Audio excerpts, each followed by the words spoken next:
I would think they would try to get through to this animal, but he looked like a robot, sitting there like a robot with no feelings, like a sociopath, like a psychopath that Olivia Gonsalves called him.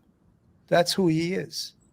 And will he even feel and understand solitary confinement for the rest of his life? Will that even bother him? Or is he that much of a automaton, a robot, that he has no feelings? That certainly that was the way he was in court. This is Judge Hippler, who gives an outstanding presentation. Therefore, I will not attempt to speak about him further, other than to simply sentence him so that he is forever removed from civilized society. And accordingly, based upon his conduct and based upon the record before this court, recognizing the standards that govern this court's sentencing decisions as set forth in State v. Toohill, I hereby sentence Mr. Kohlberger as follows. On count 1, burglary, 10 years fixed, 0 years indeterminate. I also impose a fine of $50,000. Count 2, first-degree murder of Madison Mogan. I sentence the defendant to a fixed term of life imprisonment without the possibility of parole, a fine of $50,000, and a civil penalty of $5,000 payable to the family of the victim. On count 3, for first-degree murder of Kaylee Gonsalves, I sentence the defendant to a fixed term of life imprisonment without the possibility of parole, a fine of $50,000, and a civil penalty of $5,000 payable to the victim of the family, or to the family of the victim, pardon me.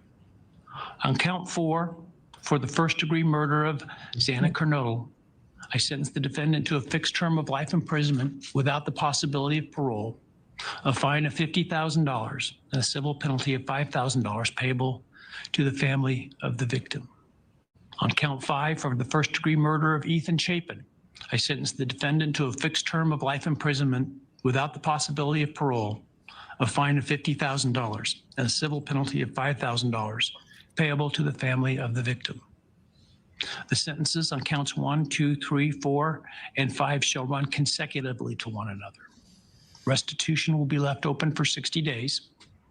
Defendant will be required to submit a DNA sample and a right thumb print impression to the Department of Corrections and comply with the DNA Database Act. I remand the defendant to the custody of the Idaho State Board of Corrections for to be imprisoned in an appropriate facility and execution of the sentence where he will remain until he dies.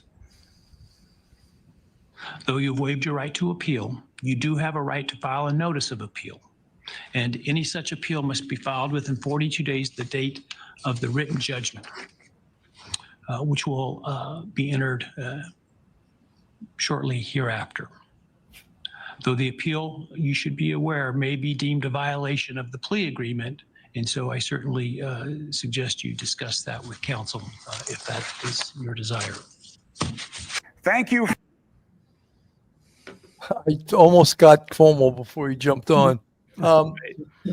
So I thought Judge Hippler was pretty damn good. And as I said, I think he did an outstanding job through this case. That seemed like the only time the perpetrator was looking at the judge. He was looking straight at him, hearing what his life is going to be like in the next 60 years, however long he lives in a solitary confinement in a state prison in a, what is it, a 9 by 12 foot cell. So that's going to be his life. Does he really, he's been in jail for 2.5 years, but does he really understand what prison is? I don't know. Phil? Well, he's going to find out quite quickly, and I think Dr. Debbie said it, that he's going to be getting a quick, very, very quick slap in the face when he walks through the doors of that jail, and he's now going to be imprisoned in a very small cell that's 23 hours a day. From what I understand, he could have access if he purchases a TV, and he could have access to an iPad. I don't know if he'll be able to keep those things in his cell, but he's not going to have a very, very enjoyable life. And we all have discussed the fact that there's probably prisoners within the jail that he's going to that are licking their chops to try and get their hands on Brian Kohlberger. I'm sorry I used his name on BK. So with that said, I'm sure that has to bring some fear to him, even though he's a psychopath and he's a sociopath and he's all the things that we described.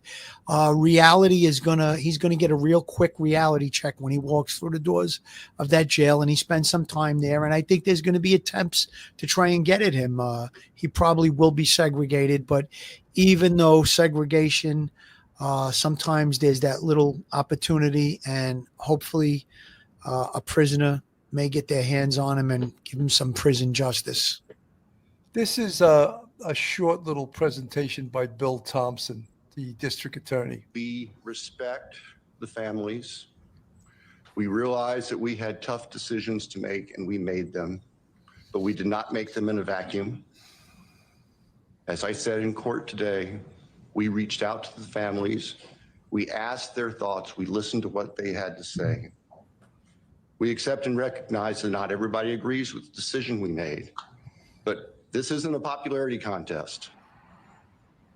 And I was sitting behind the Gonzalez family when Bill Thompson would speak in court. You could kind of see them shake their heads. They're still not happy with the plea deal. Some of the other families, though, who weren't happy initially, like Madison Mogen's family, they've sort of come around to it. They feel like, you know, the trial would have been difficult.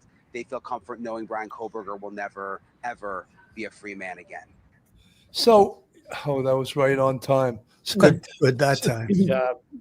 So, you know, I wouldn't make any, not everyone spoke, not every family was there. I wouldn't judge any family that chose not to be there. That is absolutely their discretion.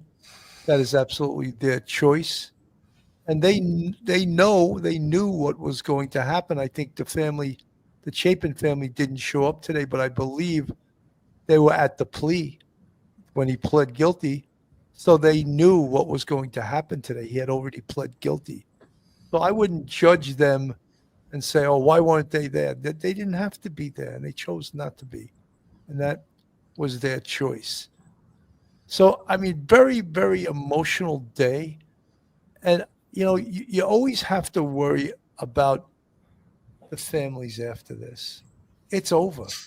It's over right now. Now they go back to their lives. Now they go back to their other family members. And there's going to be a huge, huge empty void in the pit of their stomach for the rest of their life. And let's hope that they fill that empty pit in their stomach with something positive so that they can heal from this. That's my hope and prayers for the family members, is that they heal, or else there's more victims of this, you know. And we know that who the victims were in this case, and we don't want their family members to be victims as, you know, Madison Mogen, Kaylee Gonzalez, Zana Knodel, and Ethan Chapin, and we'll always remember them. But let's not make their family members become victims also. Let's hope and pray that they get the necessary help, that they heal from this. Dr. Debbie. 100%.